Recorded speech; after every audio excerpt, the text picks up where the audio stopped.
How to learn English. Anya stared at her textbook, a familiar wave of frustration washing over her. Every morning, the same silent battle began. English, that elusive language, felt like an insurmountable mountain, its peaks hidden behind a constant fog of uncertainty. She yearned to speak fluently, to express herself without that nagging fear of mispronunciation or grammatical errors, a fear that held her captive daily. Her mind echoed with the phrase, "my daily struggle," a phrase she had scribbled in her journal countless times. Each attempt to form a coherent sentence in her head felt like wading through treacle. Why did the words refuse to arrange themselves correctly? Why did her tongue feel so heavy, so unwilling to cooperate when she desperately wanted to articulate her thoughts? The desire to make confidence in speaking was a constant yearning, a quiet whisper in her heart that often turned into a frustrated shout. She admired those who chatted effortlessly, their British accents rolling off their tongues with such natural grace. For Anya, every potential conversation felt like walking a tightrope, with a vast chasm of embarrassment waiting below. Listening was another formidable challenge. She would tune into podcasts, eagerly anticipating comprehension, but often, the words would blur into an unintelligible stream. How to improve your listening skills, she'd ask herself, rewinding segments repeatedly, yet still missing the nuanced meanings. It was like trying to catch mist with her bare hands, always just out of reach. Anya specifically adored the elegance of British English. She dreamt of ordering a scone in London, chatting about the weather, or discussing the latest football match with perfect pronunciation. This specific aspiration fueled her, yet also amplified her self-consciousness. She didn't just want to speak English, she wanted to speak it properly, with that delightful lilt. "I don't want to make mistake, but I always why," was the core of her anxiety. The fear of error was a relentless bully, whispering doubts in her ear before she even opened her mouth. This fear often paralyzed her, leading to silence rather than attempted communication. It was a vicious cycle. Fear leading to silence, silence leading to stagnation, stagnation breeding more fear. She knew how to practice English was key, but the sheer volume of advice online overwhelmed her. Should she focus on grammar, vocabulary, or speaking? It felt like standing at a crossroads with 100 different paths, each promising success but offering no clear direction tailored specifically for her unique struggles and aspirations. One evening, while scrolling through a language forum, a simple piece of advice caught her eye: talk in English just 1 page per day. It seemed manageable, less daunting than the grand pronouncements of fluency in months. Could this small, consistent effort truly be the breakthrough she so desperately needed? It felt like a tiny beacon of hope. The next morning, Anya decided to try. She picked up an old novel she had abandoned, its pages crisp and untouched. Her task, to read 1 page aloud, focusing on pronunciation and intonation, imagining she was conversing with someone. It felt awkward at first, her voice hesitant, stumbling over unfamiliar phonemes and rhythm. Her first attempt felt clumsy, like a child learning to walk. She recorded herself, then listened back, cringing at her own halting delivery. But she didn't stop.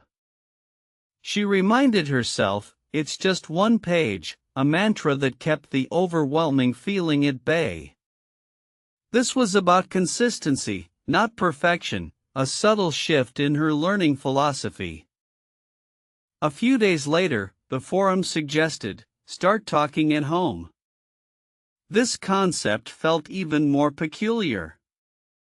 Who would she talk to? Her cat? The furniture? The idea of conversing with inanimate objects seemed utterly ridiculous, yet the prospect of practicing without judgment, without an audience, was strangely appealing and comforting to her. How to talk at home to yourself, she pondered, looking at her reflection in the mirror. A silly grin spread across her face. Well, why not, she thought. There were no critics here, no one to judge her pronunciation or grammatical slips. This was her safe haven, her private English laboratory, free from external pressures. She began by describing her daily routine aloud. Today, I woke up, had a cuppa, and then tidied the flat. Simple sentences, but each one felt like a small victory. She used British English vocabulary, consciously choosing words like cuppa and flat instead of cup of tea or apartment, trying to embed the regional nuances. As the days turned into weeks, the one-page-per-day exercise became less of a chore and more of a quiet ritual. She noticed subtle improvements in her articulation, her tongue feeling less rebellious. The words, though still sometimes elusive, were beginning to form connections in her mind more readily, building a nascent fluency. Her internal monologue, once dominated by her native tongue, started to intersperse with English phrases. She'd narrate her cooking process. First, I'll chop the carrots, then I'll sauté the onions. It felt like a secret game she was playing with herself, a playful exploration of the language's possibilities, without the fear of external judgment. The self-talk evolved. She began to argue with herself in English, debating imaginary scenarios, recounting events from her day. The train was late, wasn't it? Very annoying. I almost missed my appointment. This form of practice, surprisingly effective, forced her to think on her feet and construct more complex sentences naturally. Listening skills, too, saw a gradual improvement.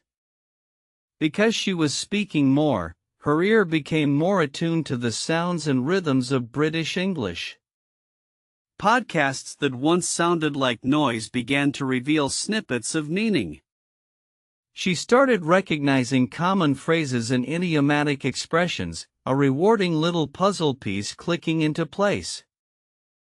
Anya downloaded a BBC News app, determined to immerse herself in authentic British content. While she still didn't understand everything, the visual cues and context often helped her piece together the broader narrative. It was a conscious effort to talk in British English in her head, even when just consuming media. Her fear of mistakes, though not entirely vanished, began to shrink. When she made an error during her internal monologues, there was no one to correct her, no one to judge. She simply rephrased, tried again, learning from the process itself rather than being paralyzed by the prospect of imperfection. This freedom was exhilarating.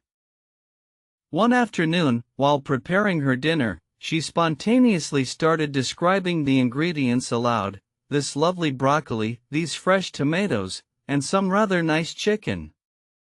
She found herself smiling, the words flowing with an unexpected ease, a quiet sense of accomplishment settling over her as she cooked. The shift wasn't sudden, but rather a slow, steady tide.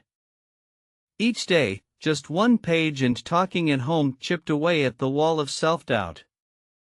She wasn't magically fluent overnight, but the sense of overwhelm had significantly receded, replaced by a manageable routine and a growing curiosity.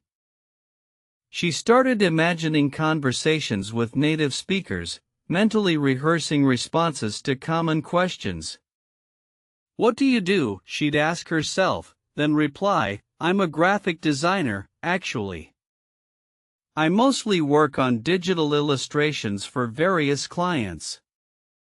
This mental role-playing helped solidify vocabulary and sentence structures. Her vocabulary expanded almost organically. When she encountered a new word while reading her one page, she'd immediately try to incorporate it into her internal monologue or a sentence describing her surroundings. This active recall cemented the new words into her memory far more effectively than mere rote memorization. The initial awkwardness of talking at home to yourself had dissipated entirely. It became her comfort zone, her personal language laboratory where experimentation was encouraged and mistakes were simply stepping stones, not roadblocks. This private practice built a robust foundation for future real-world interactions. Anya even began singing along to British pop songs, focusing on enunciating the lyrics clearly. This playful approach helped her with rhythm and stress patterns, making her spoken English sound more natural and less robotic. Music became an unexpected, joyous aid in her language learning journey. She noticed her comprehension of British humor improving. Jokes in sitcoms and stand-up routines that once flew over her head now occasionally elicited a chuckle. This was a significant milestone, indicating a deeper cultural understanding alongside linguistic progress, and it spurred her on. The fear of "I don't want to make mistake but I always" why started to transform into acceptance. She realized that mistakes were inevitable parts of learning, not failures. Each error was a data point, an opportunity to adjust and refine her understanding, rather than a cause for embarrassment or discouragement. Her confidence, once fragile, slowly began to solidify. It wasn't about being perfect, it was about being brave enough to try, to push past the initial discomfort. The daily rituals were building not just linguistic skill but also a quiet inner resilience, a belief in her own capacity to improve. One day, a friend called, excitedly telling Anya about an upcoming international conference. "You know, there will be lots of British delegates," her friend enthused. Anya's usual reaction would have been a pang of anxiety, a desire to avoid such an interaction, but this time, a flicker of excitement replaced it. She found herself thinking, perhaps I can actually talk to them. The thought wasn't fully confident, but it wasn't a resounding no either. It was a hesitant maybe, a seed of possibility planted by weeks of consistent, quiet effort, nurtured by her daily commitment to speaking and listening. Anya continued her one-page-per-day habit, choosing articles about British culture and current affairs. This kept her vocabulary fresh and relevant, providing her with topics for discussion. She was building a mental library of phrases and facts, ready for future encounters. Her talking-at-home sessions became more elaborate. She'd deliver mini presentations on topics she found interesting, pretending to address a small audience. This forced her to structure her thoughts logically and articulate them clearly, improving her ability to explain complex ideas. She even started recording short video diaries in English, just for herself.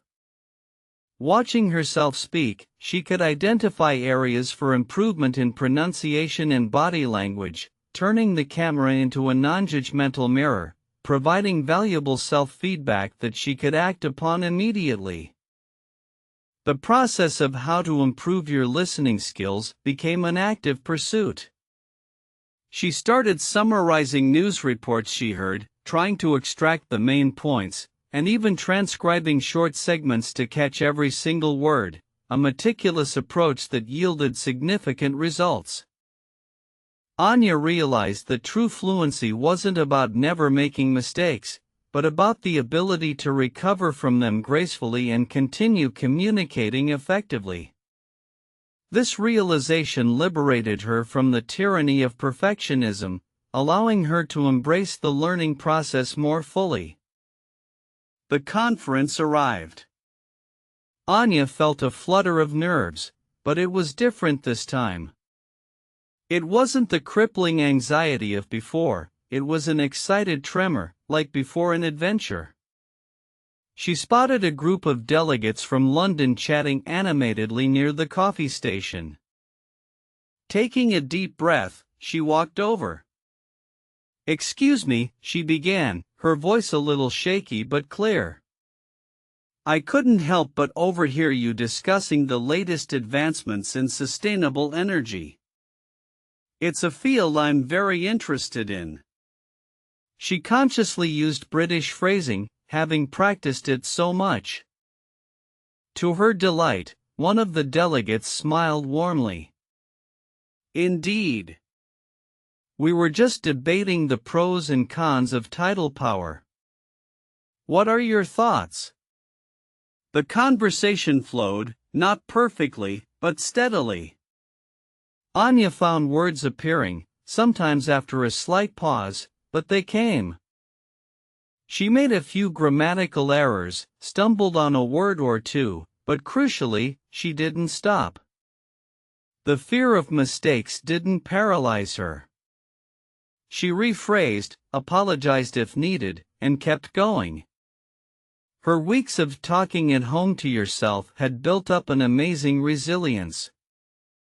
Her listening skills were put to the test, and she found herself understanding the nuances of their British accents far better than before. The daily immersion in podcasts and BBC News had paid off, allowing her to follow the fast-paced discussion with remarkable clarity. After a good 20 minutes, she excused herself, a triumphant smile on her face. She had done it. She had engaged in a real conversation, in British English, with native speakers, and it hadn't been terrifying. It had been empowering. This small victory fueled her even more. She returned home with renewed vigor, eager to continue her 1 page per day and talking at home routines. The abstract goal of how to learn English now felt tangible, achievable, and truly within her grasp. Anya realized that her daily struggle wasn't a permanent state, but a phase that could be overcome with consistent effort and a shift in mindset.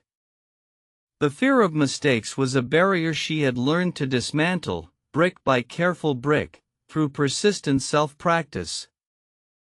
The journey to make confidence in speaking was less about a magical transformation and more about accumulation of small, courageous acts. Each whispered sentence to herself, each page read aloud, each podcast absorbed contributed to the growing reservoir of her self-assurance.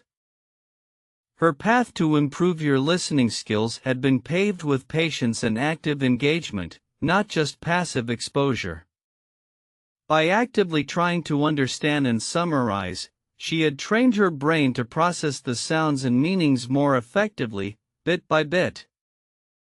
The desire to talk in British English was no longer a distant dream but a living, breathing part of her daily life. She incorporated British idioms and slang naturally, not forcing them, but letting them emerge as her understanding deepened and expanded over time. "I don't want to make mistake, but I always why" had evolved into "I might make mistakes, but I'll learn from them." This acceptance was the most profound change of all, unlocking her potential and freeing her from the self-imposed prison of perfectionism, allowing growth. Her understanding of how to practice English had transformed from a vague concept into a clear, actionable plan. It wasn't about grand gestures but about the power of small, consistent habits, patiently applied day after day, week after week, month after month. The simple advice, talk in English just 1 page per day, had been a powerful catalyst. It provided a concrete, manageable goal that prevented burnout and fostered a sense of continuous progress, making the vast task of language acquisition less daunting and more enjoyable. And the seemingly odd suggestion to start talking at home and how to talk at home to yourself had been revolutionary. It created a judgment-free zone where she could experiment freely, building muscle memory and confidence without the pressure of an audience. Anya now felt a profound connection to the English language, particularly its British variant. It wasn't just a subject to be studied, it was a tool for connection, a key to new cultures, and a source of immense personal satisfaction, constantly opening new doors. Her daily struggle had faded into a memory, replaced by the quiet joy of continuous learning and growth. Each day presented new opportunities to speak, listen, and understand, reinforcing her belief in the power of consistent, humble effort and self-belief. She often smiled, recalling her earlier anxieties, wondering how such small steps could lead to such significant breakthroughs. It truly was a testament to the power of perseverance, a gentle reminder that every grand journey begins with a single, deliberate step forward. The quiet hum of British English now felt natural, a comfortable presence in her mind and on her tongue. It was no longer a foreign entity but an integrated part of her identity, a testament to her dedication and unwavering commitment to her language goals. Anya's story became an inspiration, a quiet testament to the idea that consistent, daily engagement, even in solitude, can transform aspiration into reality. She had found her voice, confidently navigating the nuances of a new language, one gentle, persistent step at a time. Her journey proved that even the most daunting tasks become manageable when broken into tiny, digestible pieces. The fear of mistakes diminished not by avoiding them, but by embracing them as invaluable teachers, guiding her towards greater clarity and expression. So, for anyone facing similar struggles, Anya's advice would be simple: start small, be consistent, and create your own judgment-free zone. Embrace the awkwardness of self-talk. It's a powerful secret weapon for building genuine confidence and fluency over time. Remember, every fluent speaker was once a beginner who refused to give up, who stumbled and rose again, finding their unique rhythm.